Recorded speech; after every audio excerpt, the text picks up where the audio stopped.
Hello दोस्तों, आप सभी का माइक्रो सर्विस के एक नए सीरीज में स्वागत है। इस सीरीज में हम माइक्रो सर्विस का ईच एंड एवरी कंपोनेंट को हैंड्स ऑन एग्जांपल से हम लोग समझने वाले हैं। और ईच वीडियो में हम एक एक कंपोनेंट को कवर करने की कोशिश करेंगे। जैसे हम स्लाइड में देखते हैं, एक सर्विस बनाएंगे, बुकिंग सर्विस। एक कंपोनेंट माइक्रो सर्विस क्या होता है ये सब समझेंगे। अभी मैं आपको बता रहा हूँ क्या क्या इस नेक्स्ट वीडियो में आने वाला है, अपकमिंग नेक्स्ट वीडियो में। तो बुक एक सर्विस बनाएंगे, दो सर्विस बनाएंगे। माइक्रो सर्विस बेसिकली एक सर्विस दूसरे सर्विस से कैसे कम्युनिकेट करते हैं, वो आर्किटेक्चरल फॉर्म है। So how to they are communicating with each other. ठीक है, तो देखिए दो सर्विस है, बुकिंग सर्विस, पेमेंट सर्विस। अगर हम बुक करते हैं तो मुझे पेमेंट सर्विस पेमेंट भी करना होता है, तो इसलिए दो सर्विस है, ये बुकिंग सर्विस पेमेंट सर्विस से कम्युनिकेट करेगा। तो ये डायरेक्टली पहले हम देखेंगे डायरेक्टली कैसे करेगा, फिर स्प्रिंग क्लाउड की हेल्प से। तो उसके लिए फिर हम क्रिएट करेंगे यूरेका सर्विस रजिस्ट्री। तो ये अब सर्विस रजिस्ट्री की हेल्प से, विद सर्विस नेम की हेल्प से एक दूसरे से कम्युनिकेट करेगा। इनिशियली कम्युनिकेट करेगा with the URL, but after that it will communicate by the service name. वो देखेंगे एग्जाम्पल में, डिटेल में एग्जाम्पल में देखेंगे, आप सभी को बहुत आसानी से समझ में आ जाएगा। फिर उसके बाद एपीआई गेटवे बनाएंगे। जैसे कोई भी रिक्वेस्ट आएगा, फर्स्ट एपीआई गेटवे को इंटरसेप्ट करेगा, उसके बाद वो रिक्वेस्ट बुकिंग सर्विस का है या पेमेंट सर्विस का है, करेक्ट। अगर वो बुकिंग सर्विस का होगा तो वो बुकिंग के पास रिडायरेक्ट होगा। अगर वो पेमेंट सर्विस का है तो वो पेमेंट सर्विस को रिडायरेक्ट होगा। यूआरएल में मेंशन रहेगा कि वो बुकिंग के लिए है या पेमेंट के लिए। अगर स्लैश बुक रहेगा डेट मीन से बुकिंग का है। तो ये आप देख लिए। इसके बाद ईच सर्विस का डेटाबेस भी अलग होता है माइक्रो सर्विस में, क्योंकि ये डिस्ट्रीब्यूटेड आर्किटेक्चर होता है, ये कहीं और डिप्लॉय है, ये कहीं और है। तो इसका डेटाबेस भी अलग रहेगा। तो हम डेटाबेस भी सेपरेट ही कॉन्फ़िगर करेंगे बुकिंग और पेमेंट सर्विस के लिए। ठीक है, उसके बाद आगे देखते हैं। इसमें हम कॉन्फ़िग सर्वर भी क्रिएट करेंगे। एक कंपोनेंट होता है config server. Config server basically क्या होता है, कुछ प्रॉपर्टी, बुकिंग सर्विस का कुछ प्रॉपर्टी होगा, पेमेंट सर्विस का भी प्रॉपर्टी होगा। अभी है इसके बुकिंग सर्विस का प्रॉपर्टी बुकिंग सर्विस के पास है, पेमेंट सर्विस का, बट हो सकता है कुछ प्रॉपर्टी कॉमन हो, जो बुकिंग भी यूज कर रहा हो, पेमेंट भी यूज कर रहा हो। तो ऐसे कॉमन प्रॉपर्टी को, या ये दो माइक्रो सर्विस के अलावा भी बहुत सारे n number of micro service होते हैं रियल लाइफ में ना। तो वो सबका कॉमन प्रॉपर्टी को ईच माइक्रो सर्विस में जाके फिक्स करना। सपोज कोई कॉमन प्रॉपर्टी चेंज करना है तो सारे माइक्रो सर्विस में जाके चेंज करना होगा। तो उसके लिए कॉन्फ़िग सर्वर है, तो कॉन्फ़िग सर्वर में जाके उसकी प्रॉपर्टी चेंज करते हैं। तो कॉन्फ़िग सर्वर क्या करता है, ये दोनों सर्विस कॉन्फ़िग सर्वर से वो प्रॉपर्टी फेच करेगा, और कॉन्फ़िग सर्वर वो प्रॉपर्टी स्टोर करके रखता है गिट में, गिट हब पे।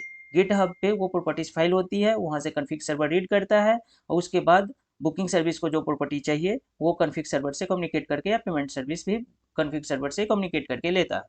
ठीक है, तो ये तो बेसिक हो गया। दो माइक्रो सर्विस मैंने बनाया, एक एपीआई गेटवे बनाया, एक कॉन्फ़िग सर्वर बनाया, यूरेका सर्विस रजिस्ट्री बनाया।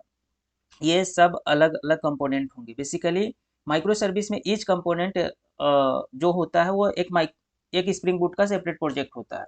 तो यहाँ पे अभी तक जो देखे हैं, तो इसमें हम एक बुकिंग एप्लीकेशन बनाएंगे, बुकिंग नेम से स्प्रिंग बूट का प्रोजेक्ट रहेगा, एक पेमेंट नेम से रहेगा, एक यूरेका सर्विस रजिस्ट्री या उसका जो भी सर्विस रजिस्ट्री नाम देंगे, ठीक है।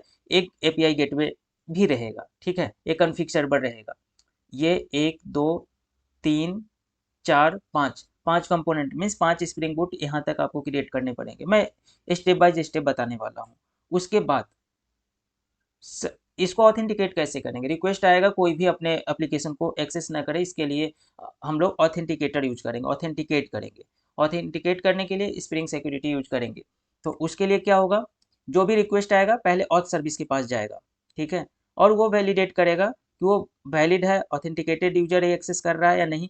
वो एपीआई गेटवे को प्रॉपर रिस्पॉन्स भेजेगा। अगर ये ऑथ सक्सेस भेजेगा इसको, डेट मीन्स वो पर्टिकुलर माइक्रो सर्विस को अब एक्सेस कर पाएगा। अगर ये सक्सेस नहीं भेजा एपीआई गेटवे को, तो रिक्वेस्ट इससे आगे एपीआई गेटवे से आगे जाएगा ही नहीं, यहीं से वापस जाएगा फेलियर या जो भी आप रिस्पॉन्स रिटर्न करना चाहते हैं। तो ऑथ सर्विस में तीन बेसिकली हम यूआरएल क्रिएट करेंगे, एंड पॉइंट बनाएंगे। Mean registered user, first time user को रजिस्टर्ड करना पड़ेगा, ठीक है।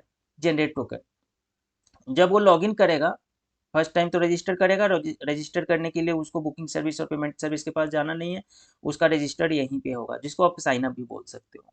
उसके बाद वो लॉगिन करेगा, लॉगिन करने के टाइम में हम उसका नाम देते हैं यूआरएल का जनरेट टोकन।